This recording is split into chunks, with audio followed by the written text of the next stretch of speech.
Right. Perfect. You all are here, so you're currently in the middle stage of the cycle of life.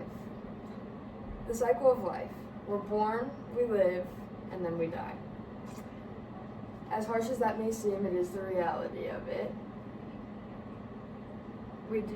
But as harsh as that is, we do also accomplish many things in between the birth and the death stage.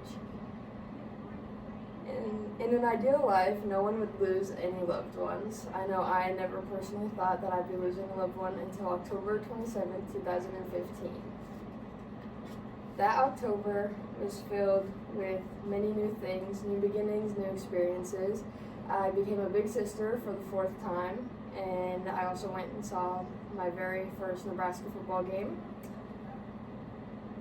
There were so many highs that month that led to an all-time low. To begin, it was only a few months prior to October that I found out I was going to become a big sister again. When I found out about my little sister, I was so excited, and I just couldn't wait to meet her. Impatiently waiting for my sister, I helped plan her gender reveal and her baby shower. I also got to cut the cake for her gender reveal, and she was a girl. Her middle name was also named after me, and then my other sister, Marie. And since I was so impatiently waiting, my dad decided to surprise me to go to a football game in October. I had always wanted to go to a Husker game because my cousin was a Husker cheerleader.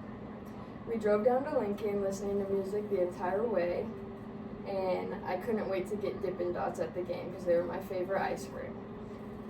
At halftime of the Nebraska versus Northwestern football game, I went down to the sideline to see my cousin Brianna, as she was a cheerleader and one of my biggest inspirations. As excited and impatient as I was to meet my little sister, I was more excited to see my cousin. She was my inspiration. I wanted to be just like her and would dress up as a cheerleader all the time. We went down to the sideline and took a picture, and I was so excited to see her just a few days later at the hospital to meet my little sister. Little did I know she was struggling internally with depression. On October 27, 2015, a life was brought into this world and a life was also lost. My little sister, Nora Lee, was born, and I was so excited I nearly tripped running into the hospital. I got to hold my little sister with, of course, support of some pillows as I was not that old. But my family did not look as excited as they probably should have. I was hearing talks of a funeral and was extremely confused. I did not know what was going on, therefore I started asking a lot of questions. Unfortunately, for a few hours previous, my cousin had taken her life. I was extremely saddened by the news. At this point, I was 9 years old, and I was feeling such big emotions at a young age. I was excited to have a new sister, and then at the same time, I was facing the worst tragedy I had felt thus far. I began crying, not knowing how this happened, and thus trying to come to terms with a new idea of what suicide was. Thus came healing and coping. My parents tried to explain that she was just sad and couldn't take it any longer. And they came to the conclusion that I should not be able to go to the funeral because they didn't want my lasting impression to be of her at her funeral. The beginning stages of accepting that were anger because I did want to go and see her. But they then explained to me the reason, and I came to an understanding.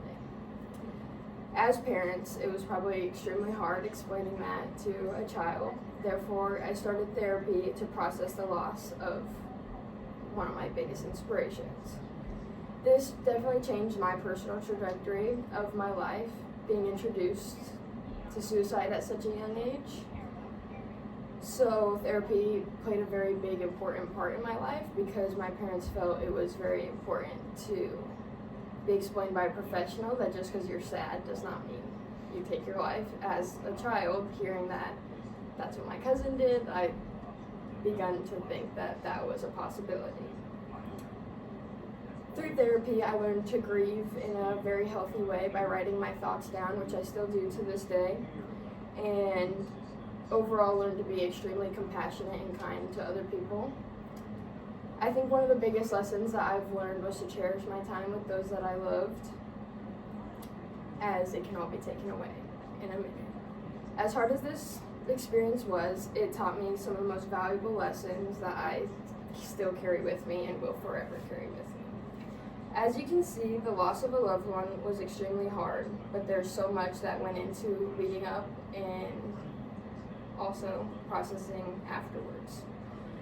Although this was tragic and a devastating experience, I have endured and pushed through, and there's so much good that will continue happening in my life, and my biggest takeaway from this was to cherish the time that I have with others and never take it for granted, and I will always remember my beautiful cousin and cherish the time that I had with her. Okay. Awesome. Thank you guys.